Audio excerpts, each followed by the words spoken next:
John Cardoso pergunta: como seria feita a segurança das fronteiras num país libertário? As fronteiras num mundo anarcocapitalista, num mundo libertário, seriam bem diferentes das que são hoje. Elas não seriam fronteiras artificiais. Eu não me lembro quem disse a seguinte frase: a pólvora é uma substância negra muito usada na delimitação de fronteiras entre os países. Porque os custos das guerras seriam muito altos. As fronteiras, elas no mundo libertário teriam basicamente duas características que as distinguiriam das fronteiras atuais. Primeiro, que elas seriam reais. Elas delimitariam culturas completamente distintas umas das outras, culturas locais. Pessoas que realmente quiseram se unir e cooperar de maneira autônoma. Então as pessoas dentro dessa fronteira teriam autonomias. A segunda coisa, basicamente, falando de política, a história dos estados, a história dos impérios, a história dos países e blocos, ela não tinha nenhum critério lógico, nenhum critério ético para ser definida. Então ela realmente era definida na porrada. A defesa dessas fronteiras também era na porrada. Imperialismo. Como essas fronteiras definiam não uma sociedade autônoma, uma sociedade livre e natural, mas uma fazenda humana, aqueles que controlavam essa fronteira tinham, ao longo da história, e tem até hoje, todo o incentivo para se expandir. Eles vão poder cultivar mais gado humano se eles se expandirem. Por isso o incentivo para as guerras. Só que as guerras são destrutivas, extremamente destrutivas. Elas derrubam dinastias, elas derrubam impérios. Para um monarca, as guerras são muito custosas. Mas numa democracia, elas não só são mais baratas, como existe também um componente nacionalista muito mais forte. Vocês podem ver aí que hinos nacionais e coisas do tipo surgiram da Revolução Francesa para frente. No século XX, o século mais sangrento da história, foi o século da democracia dos bancos centrais. Então, realmente, a defesa das fronteiras do mundo estatista requer exércitos e polícias e vigilantes extremamente custosos.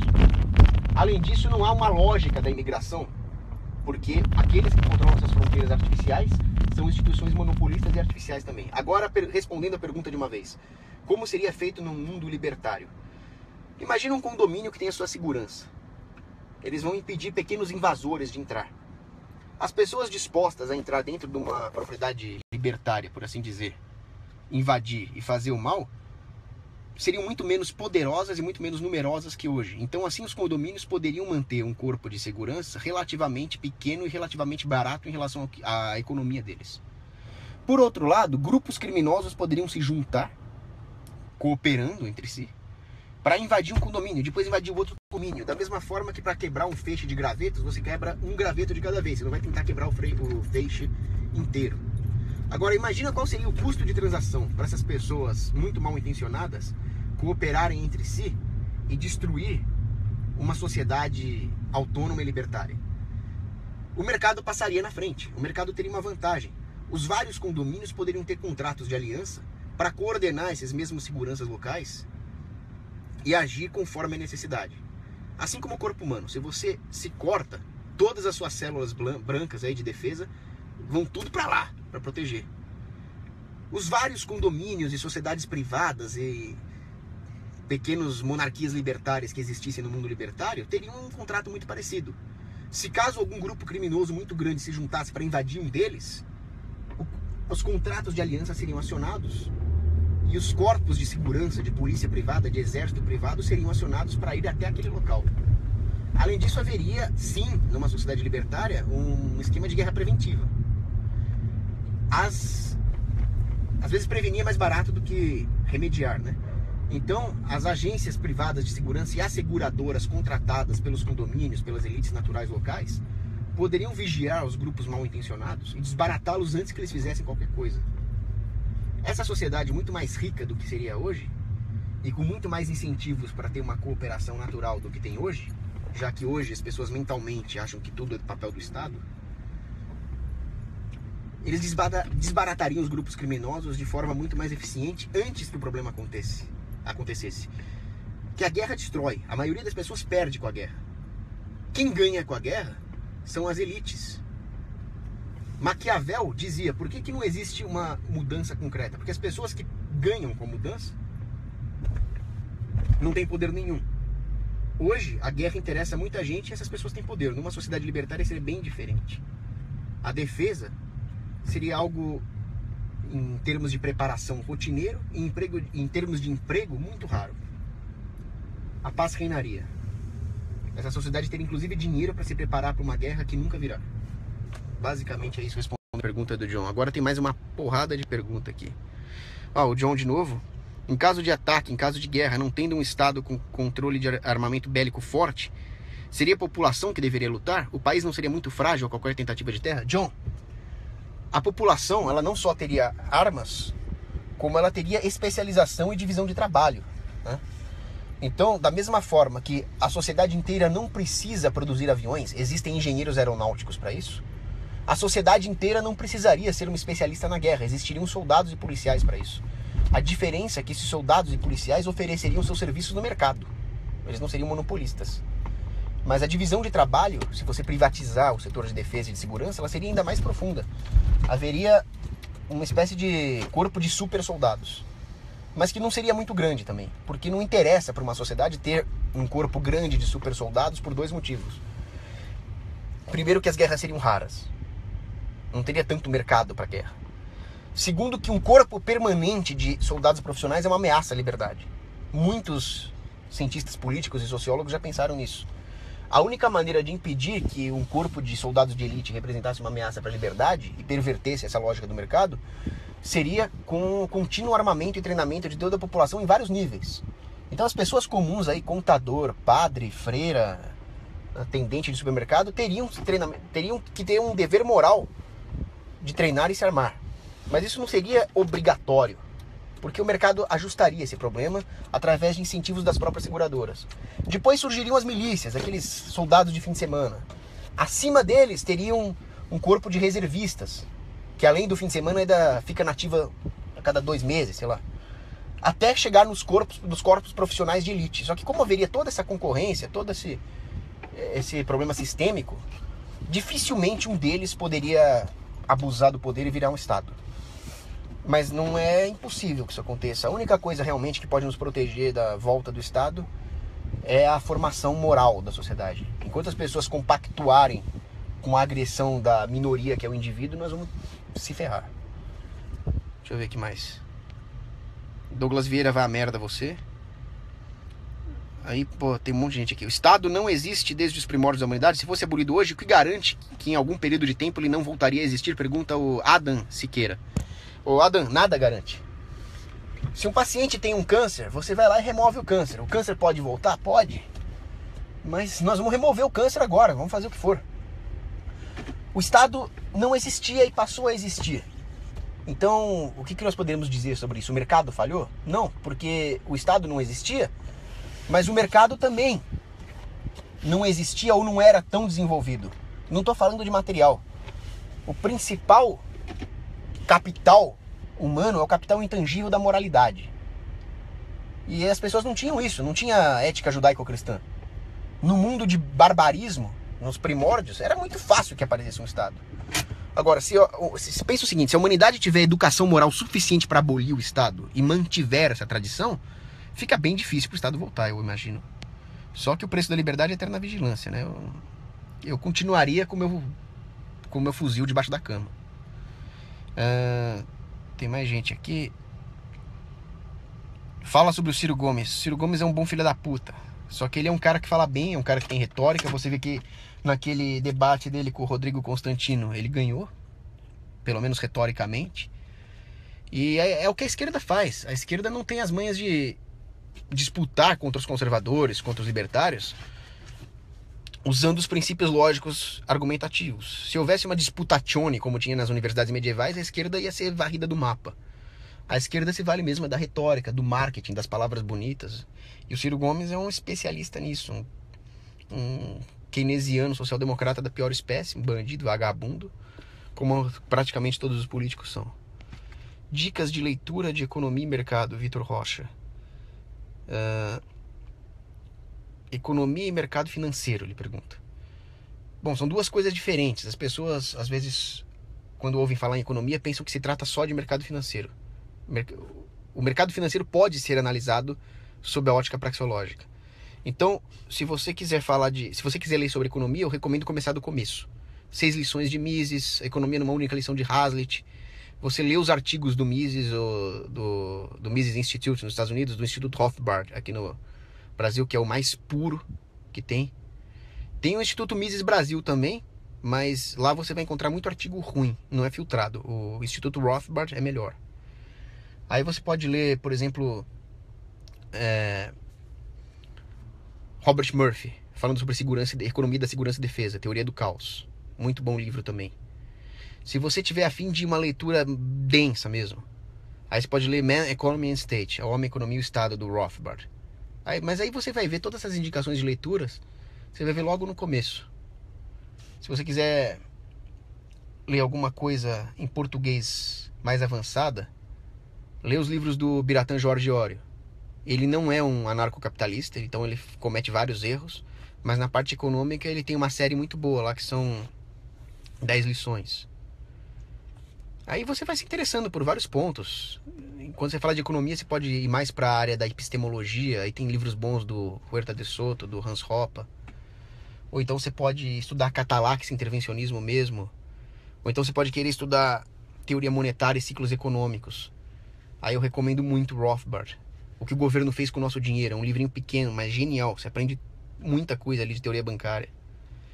Aí sobre mercado financeiro, eu recomendo, se você souber inglês, eu recomendo muito o site Zero Hedge ou The Investors.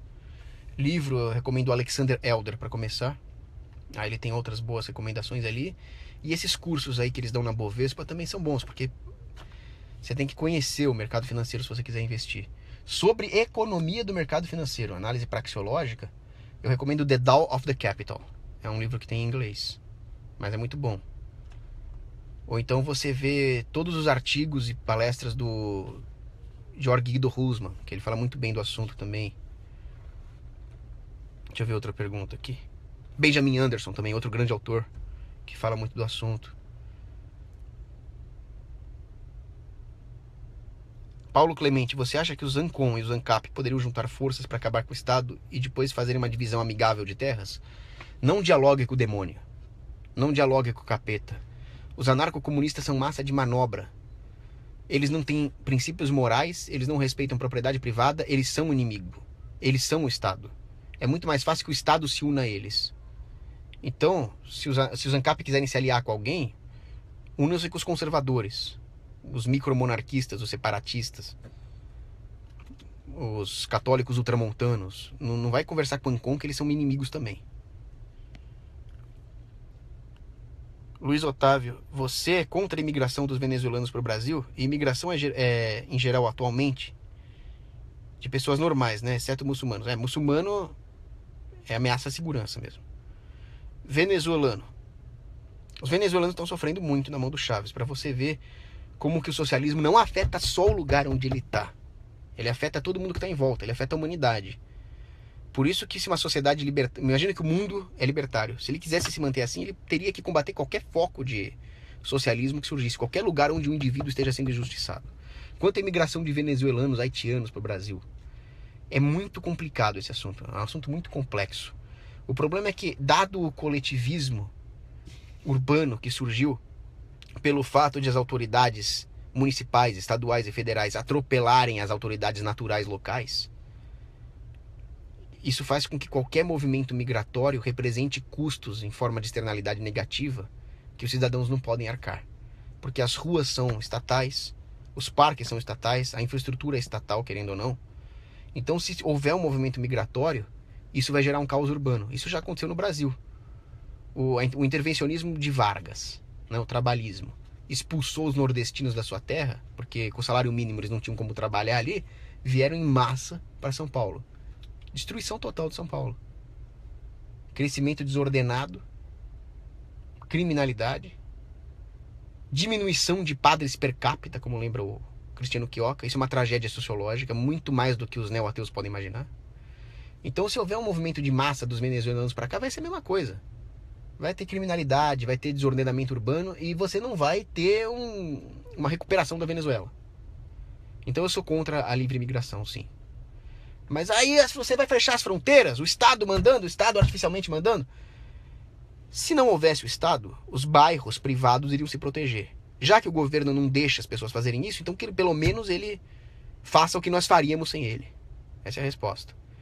Agora, se os venezuelanos quiserem imigrar por um descampado lá na puta que eu pariu do Acre, lá da Pará, de Roraima, e fazer uma comunidade deles, eu não tenho nada contra. Isso deveria ser autorizado. Aí sim, a filha da puta do Estado não vai permitir por causa de lei ambiental, essas merdas. Eles permitem que eles venham para cidades encher o saco de quem já tá lá. Agora, ocupar um descampado, não. Então você vê que a lógica do Estado é preocupar-se com bicho, com cobra, mais do que eles se preocupam com gente. É socialismo também, vai tomar no cu. John Cardoso, o que você acha da imigração? Vai na fé, irmão, ó. Carlos Eduardo Siman. Turquia deveria ser de novo da Europa? Deus volte! Vamos capturar Constantinopla. Aquilo se chama Istambul. O nome daquele negócio é Constantinopla. Tem nada de Istambul. Vamos remover todo mundo. Nós vamos desfazer a merda que os janízaros fizeram. Cogos aprendeu a fazer live. Pois é, me ensinaram. Rafael Mutoni, qual o caminho para a abolição completa do Estado? Como seria privatizado de uma hora para outra todos os locais públicos? Pois é para você ver a merda que o Estado faz. Porque agora privatizar tudo ia ser um rolo. Os moradores das ruas iriam necessariamente injustiçar um indivíduo que está lá. Iria ter regra abusiva. Alguém seria injustiçado em alguma parte. Porque necessariamente seria um coletivismo.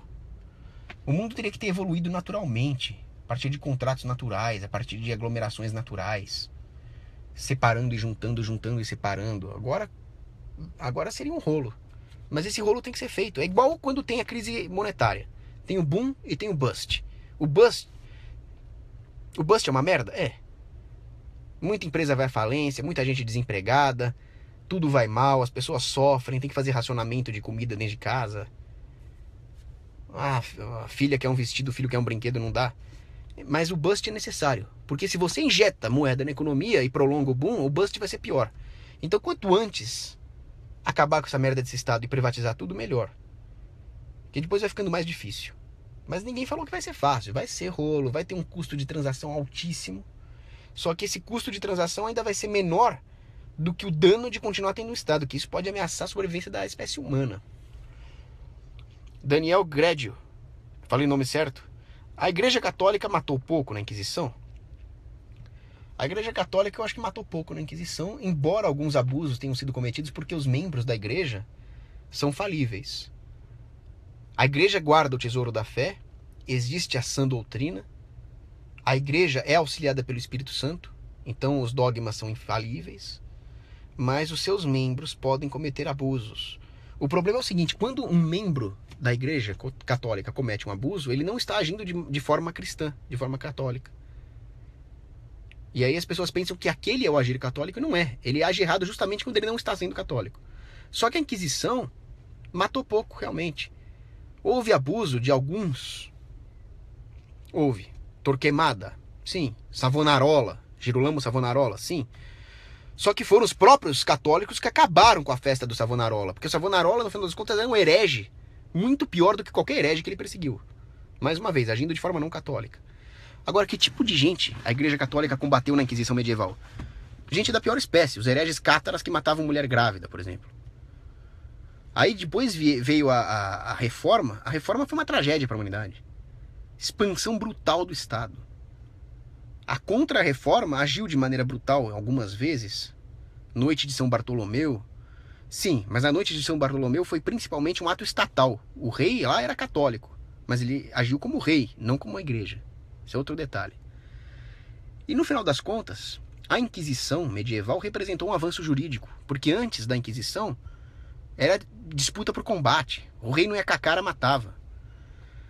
O que você vê hoje aí, por exemplo, habeas corpus, começou com a Inquisição, isso ninguém fala. A Inquisição levou muita gente a julgamento, hereges da pior espécie, fraudulentos, pessoas que fraudavam os fiéis, enganavam, propaganda enganosa mesmo. Se uma empresa fizesse hoje com um produto, o direito do consumidor cairia de pau. Quando esse produto é a fé, a defesa do consumidor, nesse caso, seria a Inquisição. Só que muito pouca gente foi condenada à morte. Tinha criminoso comum que queria ser julgado pela igreja. Tinha pessoas comuns acusadas de crimes comuns injustamente que queriam ser julgadas pela igreja para se fazer justiça, para vocês terem ideia.